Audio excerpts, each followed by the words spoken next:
Welcome to the Further Light Podcast, presented by Wisconsin Freemasonry, helping you accomplish your Masonic goals through education and more light. And now, I present to you Brother Chris Lutke.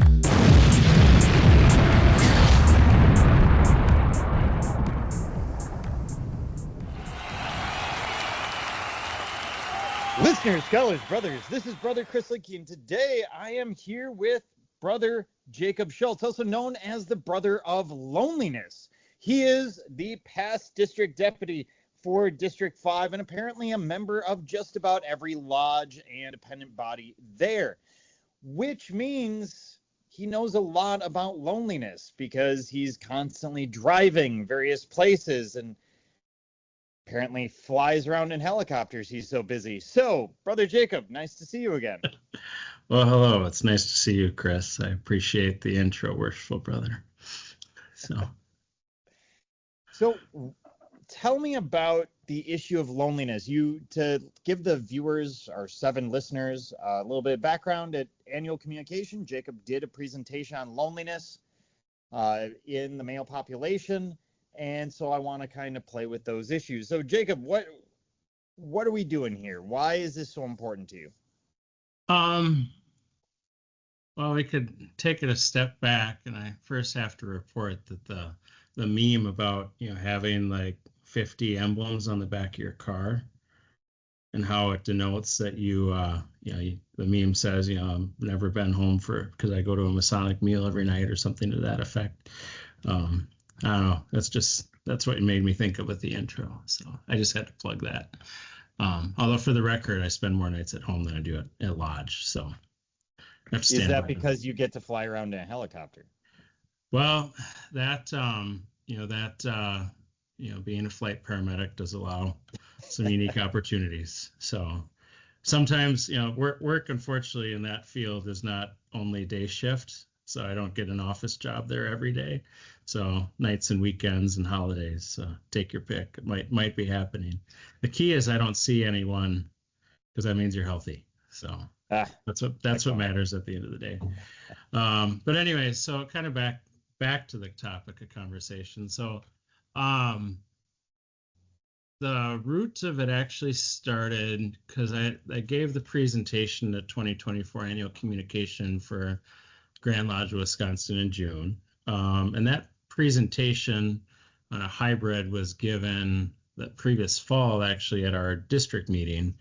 And so we had, 40, 50 guys there for that to view. And that was actually where the presentation had started. And then someone had made a comment, and next thing you know, I'm asked to present it at Annual Communication. But the reason that had came up was because I have a healthcare background. Obviously, I work in flight medicine, but I've also done, iterations in the ER, on an ambulance, in the ICU. So I've been working in healthcare for about 2 decades. And one of the things that's really started to permeate in our literature, independent of the field, independent of your specialty, is there's more focus on mental health, which we've seen in the general populace the last 5-10 years.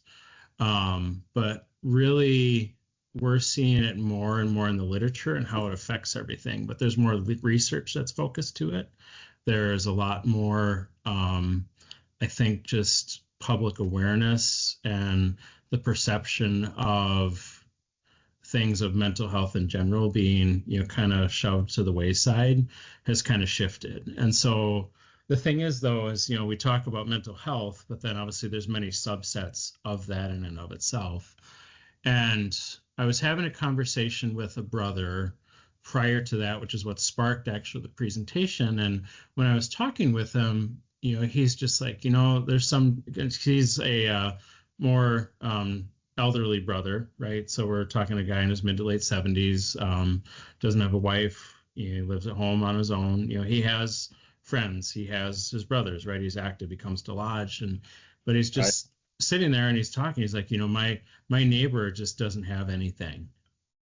And we kind of talked like, well, what do you mean? And he kind of we kind of dived into it a little bit more. And, came to the conclusion that his neighbor is just generally lonely, and that kind of was just a conversation. We didn't think anything of it, and then literally 2 days later, I'm listening to a different podcast. There are other podcasts? There are podcasts, yeah. And it was actually the Surgeon General being interviewed on the topic of loneliness. And so Vivek Murthy, our current Surgeon General, he, that's been one of his champion things. And so I was just it was an interesting podcast. I'm like, oh, okay, but obviously Surgeon Generals, when they come out and start talking about things, they generally submit reports on this. So there's a nice 300-page report.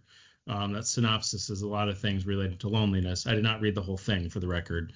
But there's a lot of that's been the thing that he's been championing, on top of a lot of other American healthcare issues.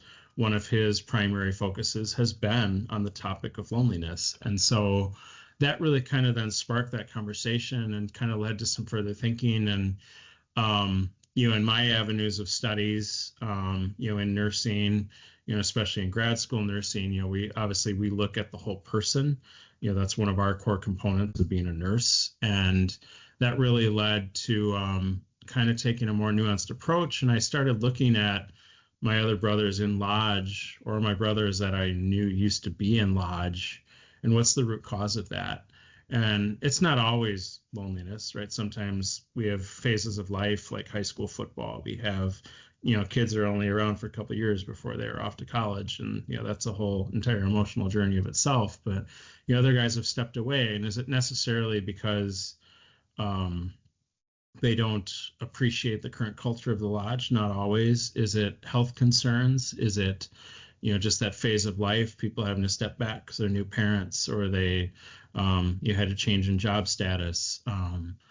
Some people, it really just kind of, you start getting down to the root of it. And one whole subset of our brothers, you could truly identify as being, lonely by definition. And so those are the things where you really start, if you're from a medical definition, I should say, because there's a psychology definition, there's the medical mental health definition, there's how we all envision it, and all of our thoughts are different. And we'll talk about that more, I'm sure. But at the end of the day, this really comes down to is there's a subset of people within our fraternity that we could potentially, or they may self-identify as lonely.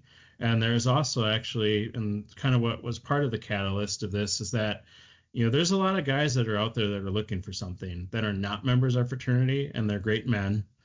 They are seeking a sense of purpose and community. And not that Freemasonry is for everybody, but part of our working tools and our philosophy and everything that we teach can almost be parlayed into helping be a tool to combat this loneliness epidemic, as it was labeled by the Surgeon General. Well, it's interesting. So the reason that I bring this up, that this topic has come up at all on this podcast, is I actually listened to the UGLE, United Grand Lodge of England podcast, and they've been talking about mental health in the lodge quite a bit. And then another podcast I listened to recently brought up that we've dealt with physical health, and mental health is becoming more acceptable, and now people are starting to look at social health. Yeah, really what you're kind of going at. So what are some of those statistics? There were some pretty powerful ideas that you brought up, specifically around the average male and how many people they can call on today versus 50 years ago. Sure. So, yeah, that was kind of the crux of the conversation. And, obviously we've seen there's a lot of variability in some of these statistics because a lot of them are social studies and social science. And, depending on how you want to define it, like when we think of like physical science, there's usually like one rock hard or several well-defined theories. Where social science dives into many different avenues. But basically, when we look at, early 70s, there it was the American Center for Social Research or the Center on American Family. I'm trying to remember. It was a Survey Center of American Life. I apologize. I'll get that right someday. But basically, 1973, they noted 7 in 10 men reported on average they had 7 to 10 close friends. And close friend here was defined as somebody that you could confide in, somebody that you could have that true social connection with. What we consider not really like, we consider we have friends, and not to say that it's a superficial relationship, but it may not be that long, emotional, in-depth, and evolved relationship. So you're saying my Facebook friends, of which I have, several hundred, and I don't know who they are anymore, those may not count? The funny part is a lot of it is self-defined. But I would argue that, Facebook friendships could be very superficial to also very deep, right? And so, in 1973, 7 in 10 close friends. Fast forward to 1990, the numbers dropped to 3 to 5. Go to 2021 and report an average of 1 to 3. But then the part that really starts to dive in and become interesting is taking those survey results that have been this longitudinal survey that have been completed, and you look at 1990, 55% of men reported that they had 6 or more close friends. 2021, 27% reported this. And the part that then really starts to drive it home is the little blip on the radar. 1990, you have 3% report they have 0 close friendships. Fast forward to 2021, granted that could be a little bit skewed based on current events at the time. 15% of people reported having 15% of men especially reported having no close friends. And when you really think of that number, that becomes 1 in 6 men report they have 0 close friends. And obviously that deep emotional connection friendship is different than, like what we would label kind of like a casual friendship, or something that's more of a superficial level versus that really deep emotional connection. And what's really concerning is, this isn't masonry, this is general global individuals, but like if I line 6 people at random up around the street, we could consider that 1 in 6 of them theoretically has no close relationships with other men. So this is great. It's a great opportunity for us, right? I mean, we can step out, we can find these guys, give them petitions, we can give them friends. Or is there more to it? Well, that's the thing. There's more to it, right? And so, Freemasonry is a catalyst to consider. It's one tool that exists in in America and the world's social toolbox. But also so is bowling leagues, so is church, so is work. I mean, I'm sorry, can I quote you as comparing masonry to a bowling league? Because it's really funny. We're probably going to come back to that conversation a little bit later.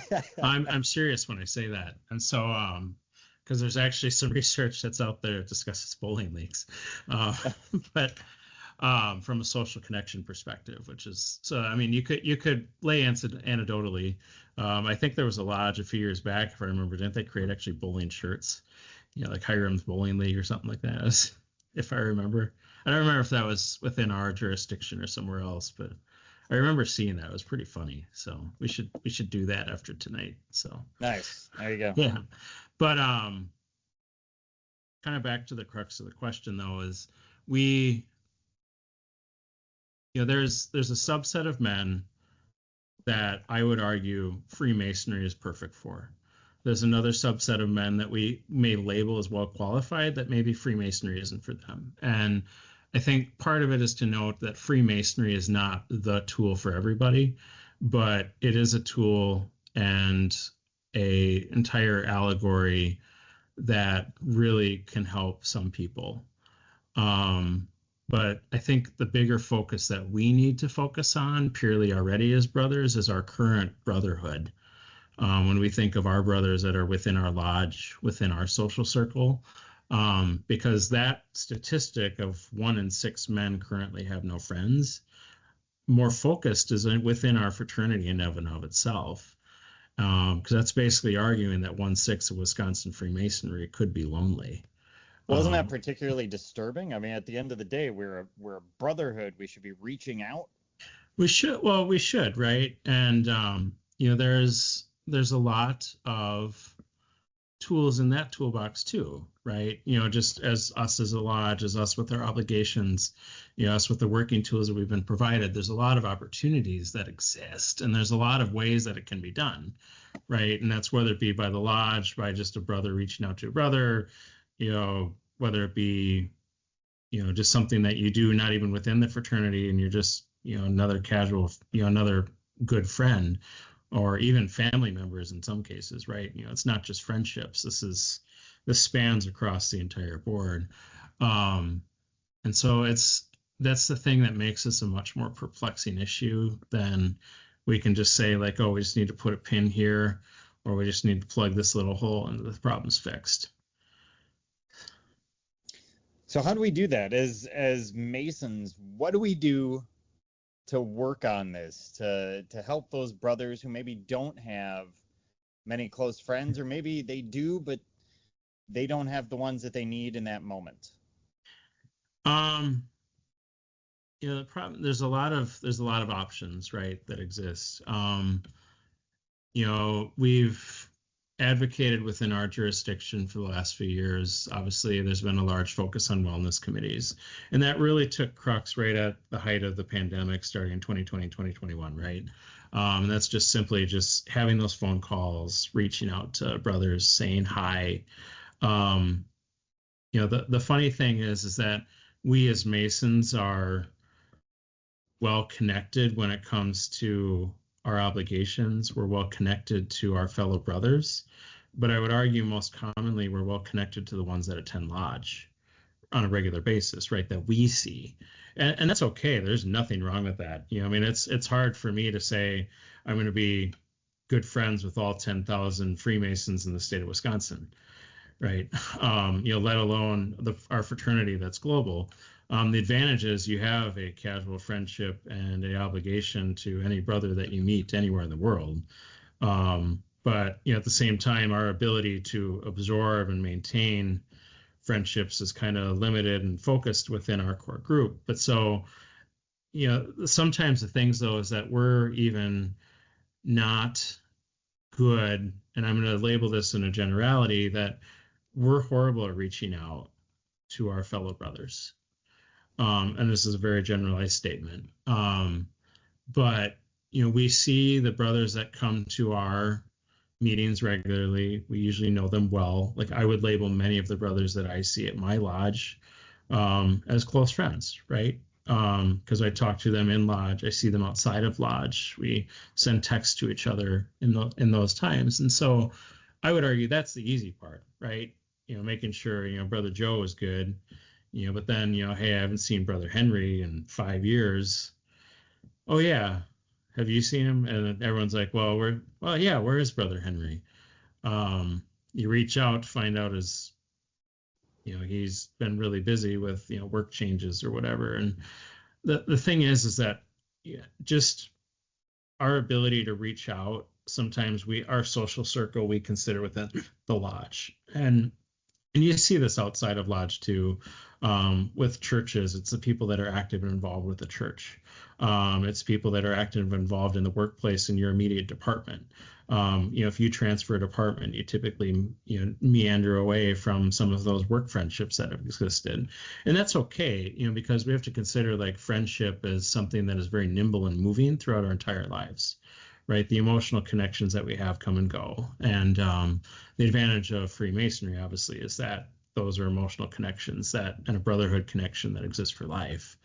But so, I would argue the biggest thing is being better at reaching out, and that's the whole entire podcast in and of itself.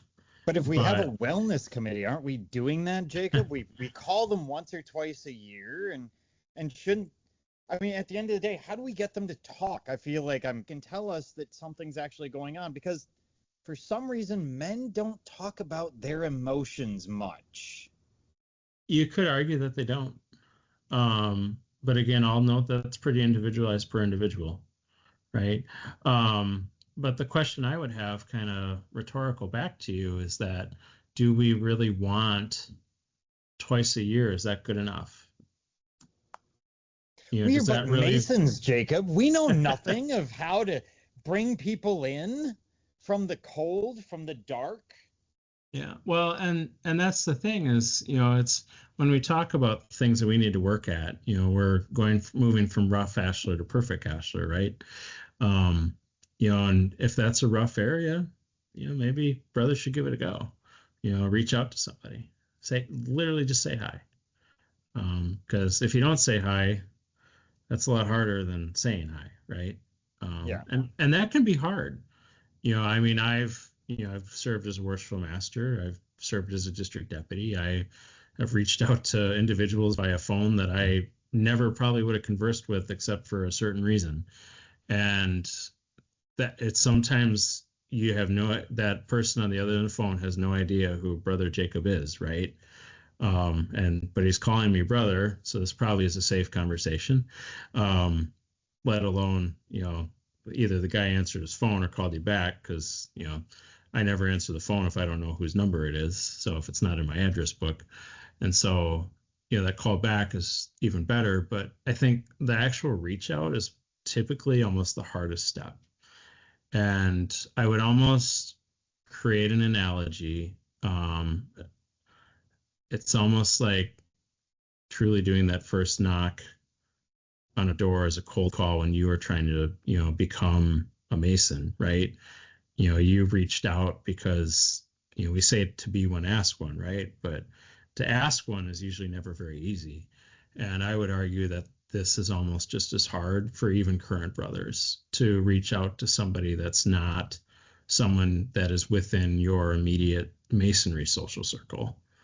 And so to give the call list out at Lodge, typically will spark conversation, things will go well. But I think a lot of people are afraid to take that first step and just make a phone call.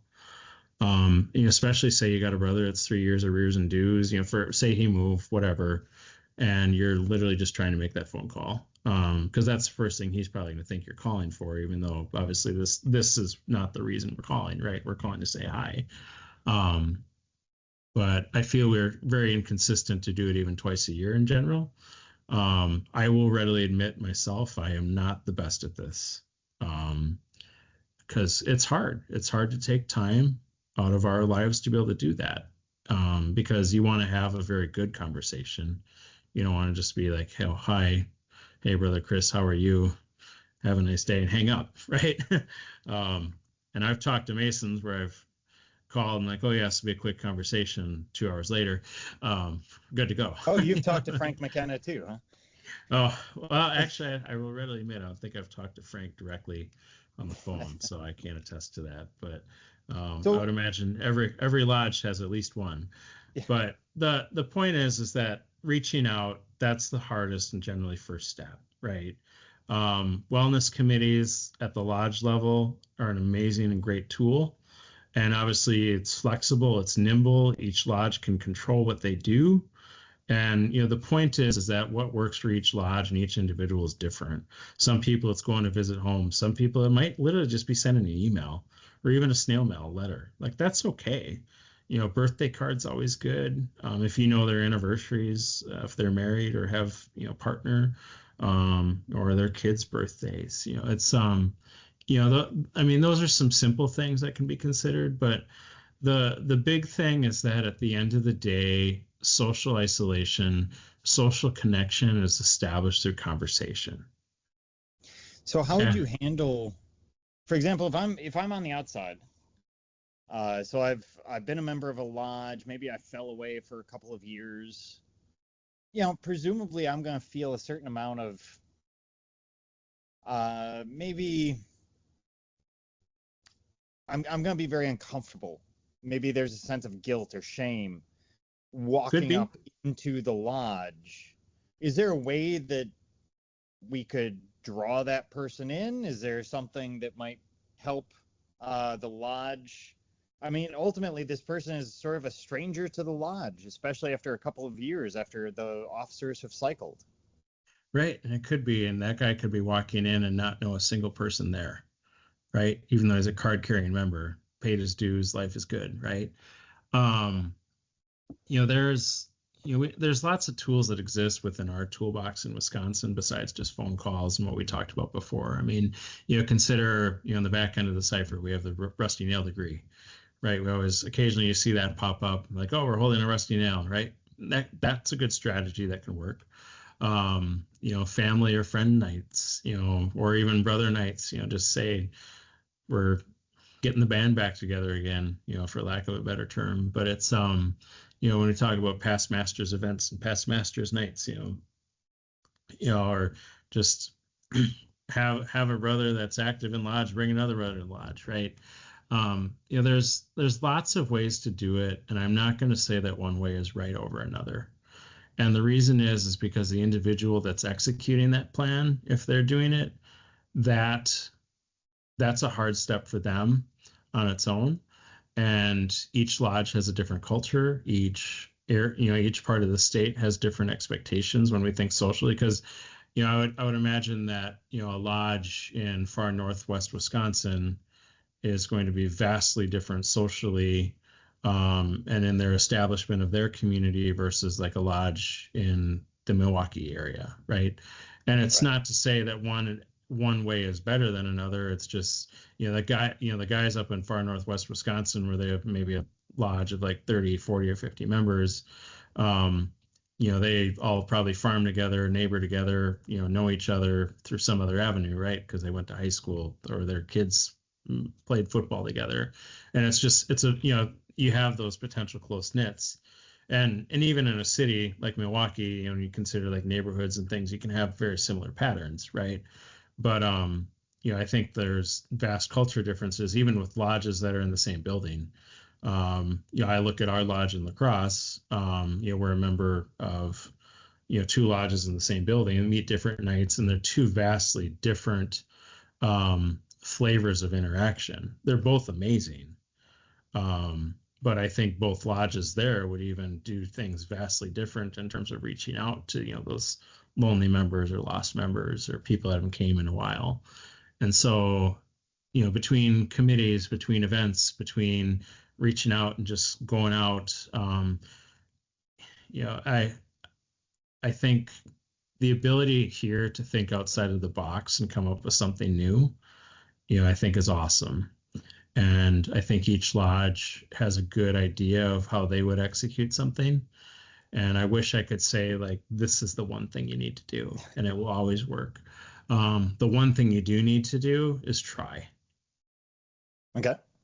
I think, honestly, at the end of the day, if you don't try anything, you're not going to get anywhere for our brothers. And how do the teachings of Masonry really play into some of these ideas of loneliness, of bringing brothers back in? I mean, we're an education podcast. If we have our 7 listeners, they're sitting here going, where are the lessons?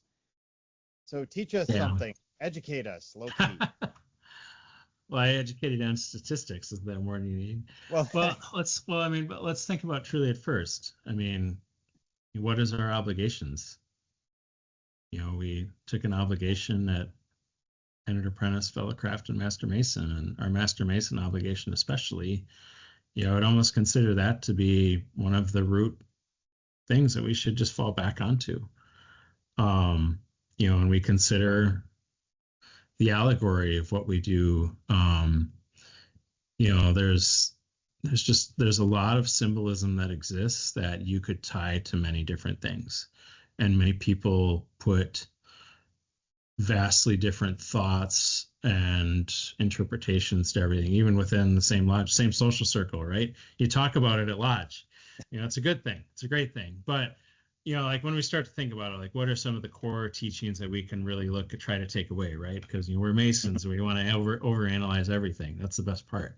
But so like one of the ways, that I would sit there and argue is, we had kind of chatted, leading up to the podcast about like, can we consider things like the 5 points of fellowship, or are there other avenues that we really should consider at the end of the day? And I think the 5 points of fellowship is a really good avenue to explore and, think about on your own. But, when we think about those 5 points in and of itself, there's a lot that exists right there. But so like when we think about like, foot to foot, I'm just going through the 5 points. Hopefully that's okay. No, I need. I'll stop you if it's not. Or the Okay, Grandmaster will later on. You can always cut it out later, right? So Yeah, exactly. So I mean, when we think about like, foot to foot, we come together, we meet together, we are focused together, and like the way I would look at it is that we're sitting here to literally be present to other brothers, right? And so, the ability to merely meet each other at a basic level, which obviously is that foot to foot comes together and is in part. You then look at, the component of knee to knee, right? And, that's where we start to look at support. It's where we start to look at things of spiritual solidarity and, how do we start to put all of that together? And then we look at breast to breast, which is merely, we are trying to be that trustworthy or friendly fellow that can create those meaningful conversations. And it's not just about loneliness, it's about anything, right? But, it's just the point is that, we're truly building trust, in our heart, and we're leaving those, components of a faithful breast together. Then you look at, hand to back of, we're literally, it's offering that brother a pat on the back. It's the thoughts of how, we're literally offering support at the end of the day, because the back is the support of humanity, right? But it's also the support of our brothers. But I think the one that really comes to play, obviously, is, mouth to ear at the end of the day, right? Because obviously that's that true communication, that's counsel, that's words of encouragement, it's words of advice that we can provide. Some advice is good, some is bad, but I think just that ability to really hone in and be able to support a brother emotionally, through counsel, through your words, but also receiving by ear, right? Because obviously communication is a two-way street, and brotherhood is a two-way street as well, right? It doesn't just go one way. And I think at the end of the day, our ability to talk to each other is, I think, the most important component. When I sit there and I think of all the 5 points of fellowship, that's the one that I would fall back to at the end of the day as being, I would argue, is the most important. I think you could argue, no matter what, that each of the 5 components are very important. Obviously, it's one of the core components of our ritual, and what we do regularly. But I don't know, that would At the be end of my the day, thoughts. the 5 points are very proactive too. It's reaching out, it's thinking of a brother and their experience. And I think that's something that's really key to this conversation, is being proactive, recognizing that something might be going on, recognizing that we should be reaching out. It's not up to the brother to come to us, because if you're very isolated, you're probably not going to reach out and say, "Hey, brother, I'm quite lonely." Right.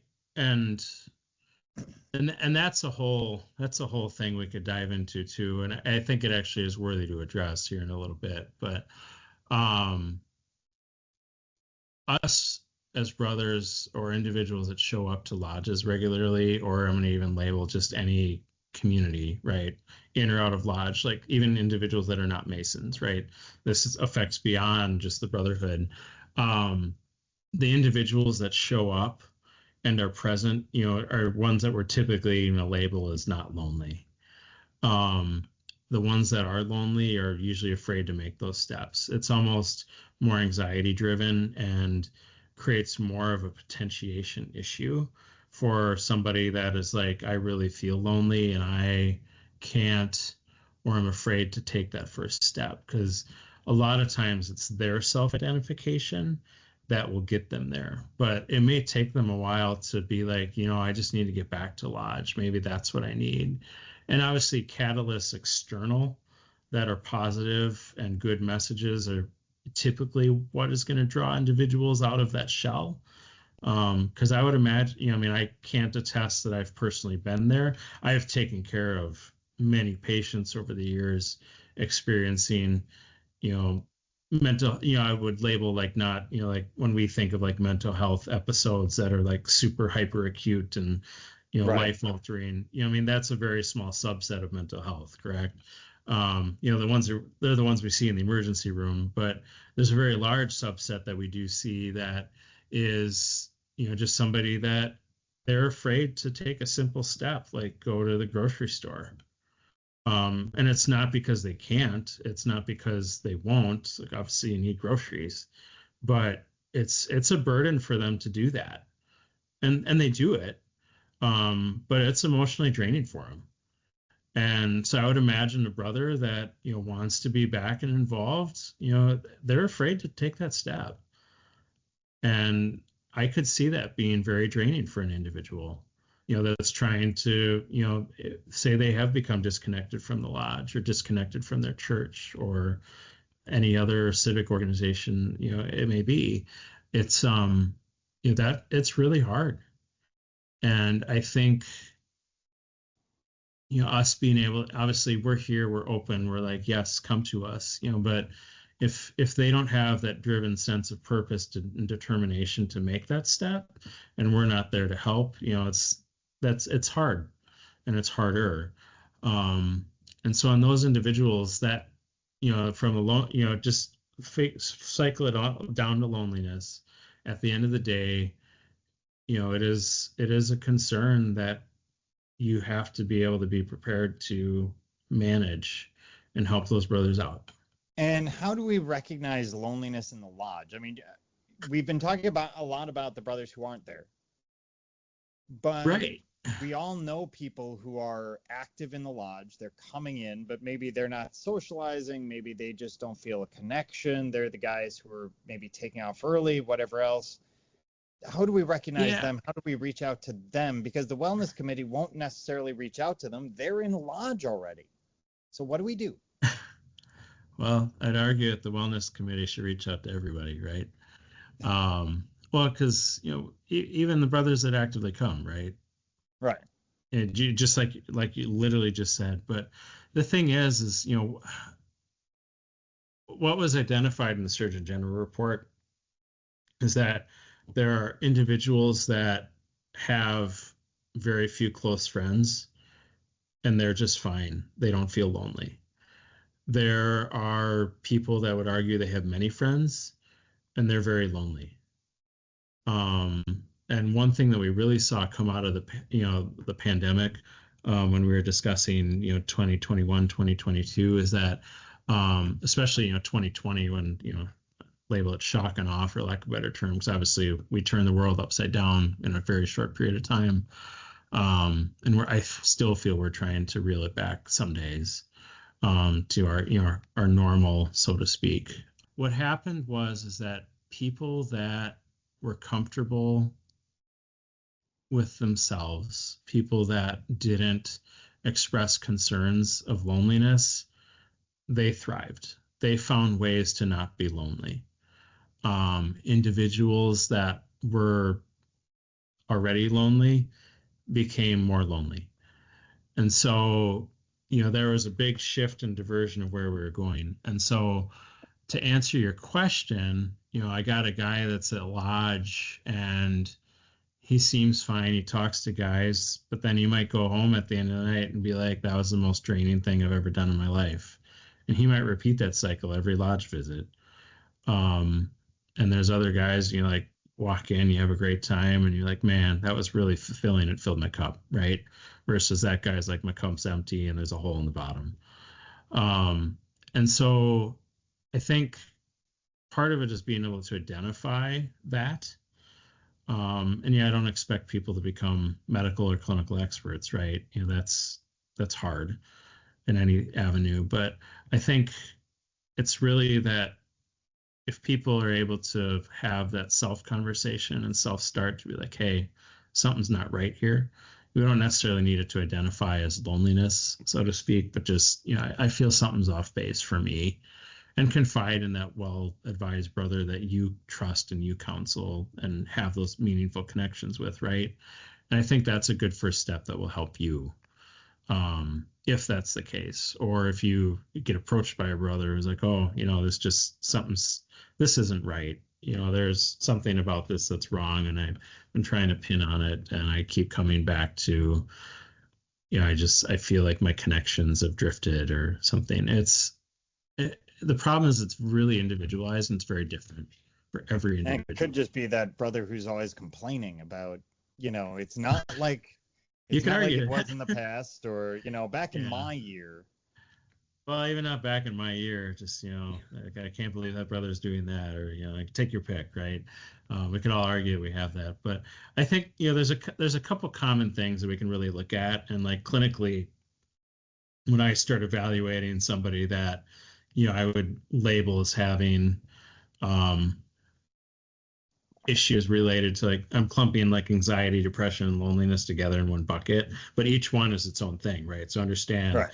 The three are completely separate. Somebody that's lonely may not have anxiety or depression, vice versa. So focus on the silo of loneliness, and that's a really bad analogy.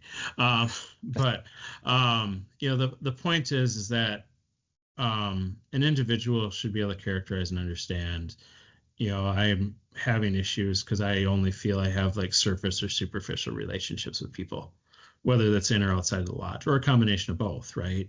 The argument would be made like, oh, I really don't have any like close friends. The other part is like, if you feel exhausted in a social situation, that's something to consider. It's one of the first questions we ask, because those individuals, like an individual that come to lodge may appear social, might be more superficial, and leaves at the end of the night, and it seemed okay, but it didn't seem like good or genuine, like that's something that could be up. I mean, it could be many things, right? People have off nights, they're just not sick, they don't feel well, take your pick, right? But something that you see as a pattern would be something to consider. Individuals that, you just brought it up, but those individuals that feel negative, or there's self-doubt or doubt about other things, that truly is an avenue to consider. Because usually it's more related to self, but sometimes self is taking things out on other people, right? And it's not necessarily anger or aggression, but it could be anxiety, or just that's their way of venting, and that can be something to look at. And I mean, it's, are you okay? I mean, what's up, man? Something's not right, brother. The other part would be, is you're reaching out, it's not reciprocated. And like that wellness committee is reaching out, well, the brother never calls us back. And obviously the wellness committee is hoping for those good, solid conversations, right? Or, worshipful master reaches out, whoever reaches out, right? You want that good, solid you want that 2-hour conversation, maybe not that long, but you want that depth. You want that depth of understanding, right? And that brother never calls back, but he exists. You have his address, it's right. His phone number's right. You went and knocked on the door, and he met on the porch, like, oh, hi, thanks, and he walks away. But it's, the point is that unreciprocated feeling, one of those aspects could be loneliness. It could be that truly disgruntled past master. We need to acknowledge that too, but likely that's not the case. And so usually it's something else is up, and it may not be loneliness. It could be health concerns, family concerns, work concerns, take your pick. And that's the problem here, is that it's only one small part. But the last part is that at the end of the day, it's like that true feeling of exhaustion and burnout, of you just look at that, and like, you see the actions of the individual, you talk to the individual, and you start to understand, or you pick up flags like something really isn't right here. I think this individual needs help. This brother needs help. And there's that should be the cue internally in your mind to be like, we need to try something. We need to help work Right. this through. And so that's how I would look at it and approach it. And obviously, I'm thinking more of the clinical aspects. But yeah.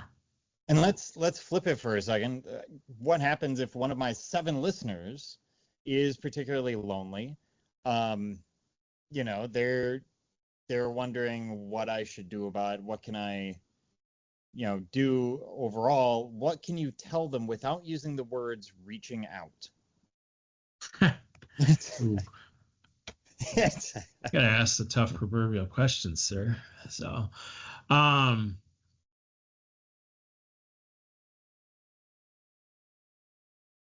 the argument that would be put forth from like the social and medical side is obviously seek help, right? And that's a really easy thing to say, but it's a really hard thing to do. And when I say seek help, it doesn't mean it has to be medical. It doesn't mean that it has to be therapy. It doesn't mean that it even needs to be a friend. It could be something random. There's a lot of things that have changed in the last 5 to 10 years, and I would argue the last 2 to 3 especially, because we have had a vast change in how I would say at least America looks at mental health. We talked earlier about we're more open, we're having those conversations.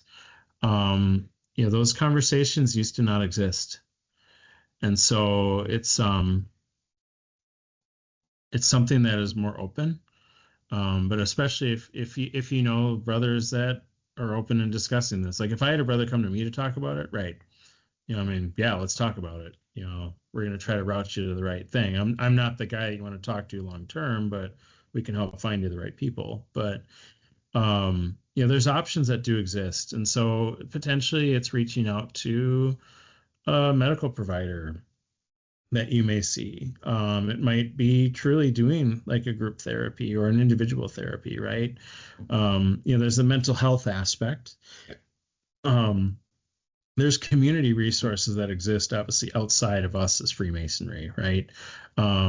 Wisconsin's a member of the 211 program, which is part of mental health, right? That's 911 for mental health stuff now.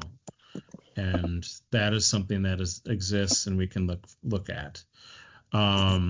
There's other support groups that exist. Many of us as Masons are members of other communities as well, whether it be church, veterans groups, unions, workplace. There's employer assistance programs that exist potentially through an employer. There are veteran support groups that exist. There's lots of opportunities, but I'm going to fall back to it's that first step is probably the hardest part. And for anyone listening who finds themselves in that situation, Wisconsin actually, 3 Pillars has an outreach program, which that's right. Has a phone number, 888-546-8885. You can call that 24/7. It'll help you with anything from Masonic questions to mental health to employment, housing, pretty much everything. So it is an excellent resource if you're not in a situation where you want to reach out to a lodge yet, where you'd rather have an intermediary there to kind of help you along the way. Yeah, and that's actually a really good program. We'd worked with it as district deputy. Service and assistance. That's another avenue to consider when we talk about Masonic on itself. And you can consider calling a current or past grand chaplain. Believe it or not, it might be something else to consider. There's lots of options that exist. I again advocate that the first step, whether you're trying to have that conversation because you're feeling you're identifying something is up, right, as a fellow brother, right, or I am a brother that feels I'm having this issue. And that's hard. At the end of the day, it is really hard. The thing I would like to note, though, myself, just kind of parlaying off of what you had just brought up, is that we as brothers, we want to provide counsel, we want to help, we want to be that advocate for our fellow brothers, right? It's part of our obligation, but naturally and innately, we want to help at the end of the day in our own way that we can. But you can confide and listen to that brother, but at the same time, and whether it be wellness committee or just an individual thing that you do, whether it be with one brother or you randomly reach out, whatever it may be, we obviously have concerns for our brothers, for their well-being, no matter what it is. And we have to care for them, right? And this includes mental health as one component, whether it be financial, social support, medical things, landscaping, take your pick. But that you as a brother yourself also need to recognize your limits and your ability to help, because sometimes we can overextend ourselves and put ourselves into a situation where we get exhausted or it becomes burdensome. We don't find our personal satisfaction that we need, or it might be something that we dove into or like, this is way over my head. And if that happens, it's okay, right? Because at the end of the day, we're also then here to support you. Right. But it's very important for each individual to also recognize their self-limits. Because we don't want to overextend, the well-intentioned brother to do something either as well that now is like, I have my own sense of burnout or lack of compassion, and because that can be just as dangerous in and of itself, right? Right. And so it's important if you run into somebody that this is over my head, you find them the right resource. And honestly, that is almost like the biggest help that ever can happen, because that individual most likely is not able or is afraid to ask the question or make the statement. And so that would be the other part that I would want to put in there, is Right. that you're part of that wellness committee. Also make sure you're maintaining your own wellness as well. So that's a very important part of it as well. So. And is there anything that we haven't covered here that you want to cover in our nuance corner? I'll give you a couple of minutes to I go got a off couple minutes in the nuance corner. All right, what own am I area. talking? Yeah, it's not quite the Well, dunce corner, but it's there's a couple things I mean, there's many things we could talk about. There's a couple things that I do want to bring up. I'm kind of going back to the Surgeon General's report. They discussed, the 6 pillars of social connection. And this is what was defined. And I advocate that Freemasonry does 4 of these, and they know 4 of them. And, the first one is the strengthening abilities of social connection in local communities. What more could you ever ask for than, our ability to be a part of the social infrastructure of a local community? I think we could argue we could do that. The other part is the inaction of pro-connection opportunities. The argument is made is that society has become so fractured and so disingenuous in the United States, not in a bad way, but just we've naturally gravitated, to be more internalized. We are more focused on our needs because, it's, your occupation, your time, you want rest as well. The last thing you want to do sometimes is go to a lodge meeting. But that's a pro-connection opportunity. And the argument is made in the Surgeon General's report that these pro-connection opportunities need to be made. We need to develop them. We are Freemasons. We already do that. What more could you ever ask for? Another one that's in there is deepen our knowledge. Now, I would argue that the College of Freemasonry and the 3 degrees, let alone every appendant body's take on things too, is that you're deepening your knowledge as you see fit and things that you want to do, because people are not forced to become Freemasons in a general sense, right? You chose to do this. You're deepening your knowledge, your compassion and passion for a subject. And Freemasonry, we're diving deep, right? There's we right. talked about the symbolism a little bit earlier. I mean, there's many different interpretations, and every time I go to a degree, I take something else away from it. But you're deepening your own knowledge, and that will help you. And we're advocating that people, the U.S. government, the Surgeon General is saying we should start doing this. Like, you're a Freemason, you're already doing it. It's great. But then the last one is building that culture of connection. It's part of what we are, right? And it's what we've always been, whether it be Freemasonry in the modern form, as speculative versus purely operative, as part of it was purely a social connection. And the other two is mobilize the health sector and reform digital environments. I don't know where we stand on those two as Freemasons in and of itself. Obviously, we probably nibble a little bit at those, but I want to advocate that those are two pillars that we should take on directly. I work in the health sector, and there's a lot there to fix. So, but 4 of 6 Freemasonry does, and has done for over 300 years. And we're advocating in a U.S. government report, we should start doing these things.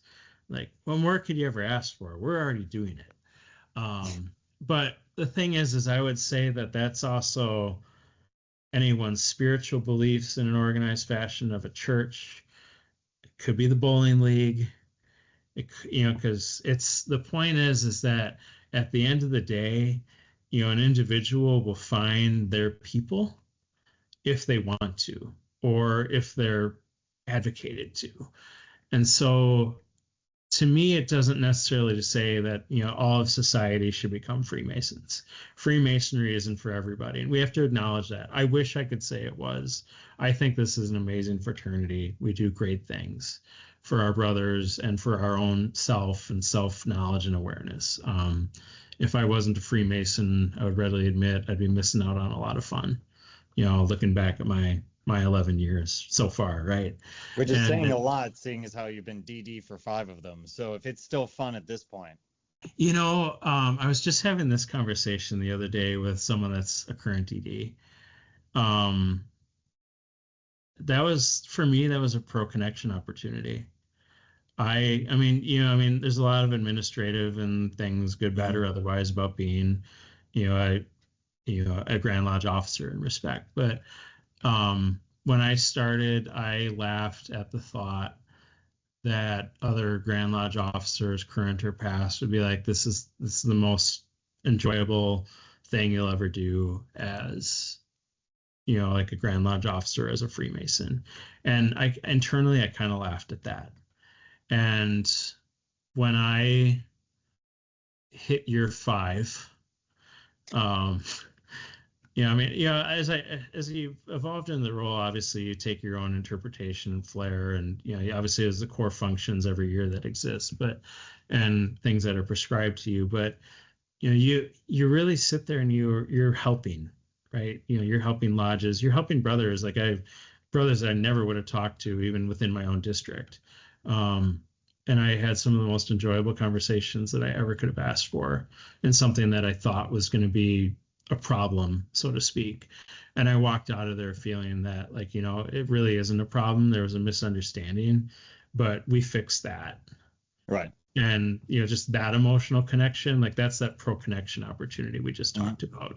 One of the 4 pillars that we do as Masons. And when I stepped away from the role, I personally introspected back, and I'm like, that was probably 5 of the most fun years I ever could have asked for, because of the opportunities to chat with other brothers from this jurisdiction, other lodges that I probably wouldn't have met. And I would argue that there's some really true friendships that came out of it. Even within my own district, people that I never would have ran into that lived literally 20 miles away from me, that if I wasn't even a Mason, I never would have met. And I don't think I could ever ask for anything better than that. That's my lived experience. Yeah. And I really hope at the end of the day that each brother, whether it's being a district deputy or just a worshipful master, or even a guy who never wants to go through the chairs and he just wants to be a part, like, I don't think there's anything better you could ever ask for than the opportunities that Freemasonry has handed you, whether you know it or don't know it. And that's what's really cool, because I met this really cool guy that runs a podcast on Freemasonry once. And I think it's worked out okay. You've met Robert Johnson. That's good. Actually, I have. Oh, Yeah, yeah, I have actually. So, there you go. but I also met this other guy named Chris Lidke, but we won't talk about him. Yeah. So, Well, you but were supposed to start your own podcast, remember? well, that yeah, it's funny. It was really interesting. And you started talking about like that's a really cool idea. But the the last point there's two other things I'd like to talk about. Um, is that the concept of loneliness we've seen permeate through several Grand Lodge jurisdictions, not just our own, in the last couple of years. And we talked about Ohio a little bit, discussing it, and United Grand Lodge of England and their podcast kind of broaching the Yeah. subject along other lines. But the thing is that this is a topic that has really came to the forefront in the last 2 years. Because about a year and a half ago is when the Surgeon General really went on his press campaign forward after his report came out, right? And surgeon generals have made some pretty notable things over the last couple decades. Like apparently cigarettes are bad for you, but the point is that came from the Surgeon General, right? Right. And not to say that everything will be as impactful as that statement, but this obviously is a true impact because we're dedicating resources to this, not only in healthcare, outside of healthcare, but each of us can probably look back within our own social circle and community and be like, there probably was that time that I saw this. And the thing is, this conversation's only getting started because I believe it was just this last Friday, a new Netflix documentary came out, and it's called Join or Die. So, captivating title, right? But so the point here to note is that you have, when we get documentaries on a streaming service now, they tend to start having conversations about things. And, the argument's going to be made, this is a new topic. Obviously it's been around, but it's going to put it into more of a forefront light. And I was literally driving to the clinic on Friday, and I'm listening to the news, and there's this little blurb about it, and obviously I consumed half my morning outside of patient responsibilities looking at this stuff, and I'm like, oh, and I haven't even watched it yet. I wanted to. It's just been a busy weekend. But the thing is that this people may or may not understand the name Robert Putnam. He's a professor at Harvard who also did the documentary about 20 years ago called Bowling Alone. I don't know if Back that to rings a bowling bell. again. We are, well, that's why I'm saying we're talking about bowling. So we need to make bowling shirts. But the reason I go back to it is because 20 years ago, and this was this original topic, which kind of permeates to where we are today, is that 20 years ago, Bowling Alone was the advocacy that more people than ever are bowling, but they're doing it on their own accord, or they're doing it social friends. They don't do it in bowling leagues, because bowling leagues peaked in the 70s, right? And it's been on a downhill slide ever since. Yeah. Except in my local hometown, apparently you can't get a lane unless it's on a Friday night after 7 p.m. But well, I'm just saying, But the point is that he had provided that. That was a documentary. There was a book related to it as well. Just saying that people are like societal shifts have changed, right? Whether it be work obligations, everything we talked about earlier, but people are joining things less, and obviously we've seen that trend as well, right? Internally of Freemasonry, but internally of your own lodge, take your pick. But the point is that this Join or Die documentary is really diving into the aspects of social change that have occurred in America, but it also then goes back to those health benefits and things that we probably didn't cover as much tonight. Because being a part of something can lower your blood pressure, it can reduce your heart disease, stroke risk, take your pick, right? But the point is that they're making the full argument that in this documentary and Robert Putnam's research that by not joining or doing it, and that's whether it be a city council, whether it be a PTA, whether it be a church organization, Freemasonry, by being a part of something, you automatically, one, reduce your loneliness, right? but 2, you increase your health benefit. Because it says premature death occurs due to health issues. That's one part of this documentary, is my understanding.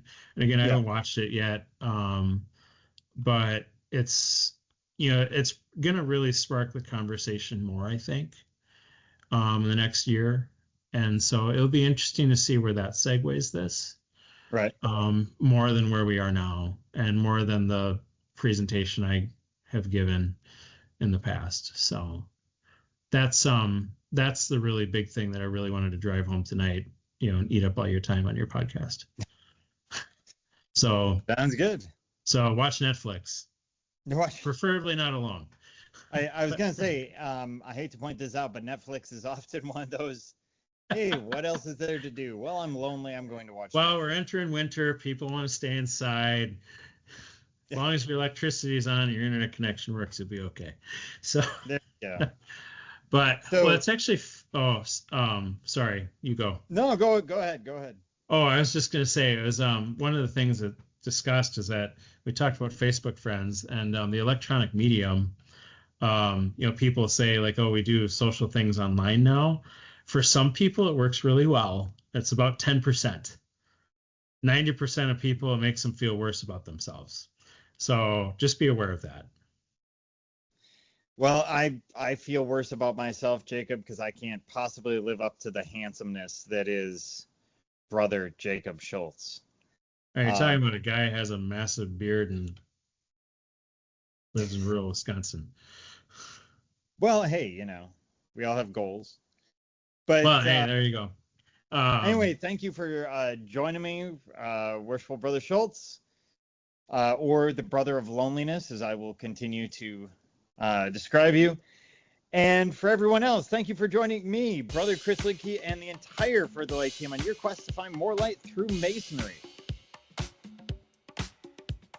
Are you interested in learning more about Freemasonry in Wisconsin?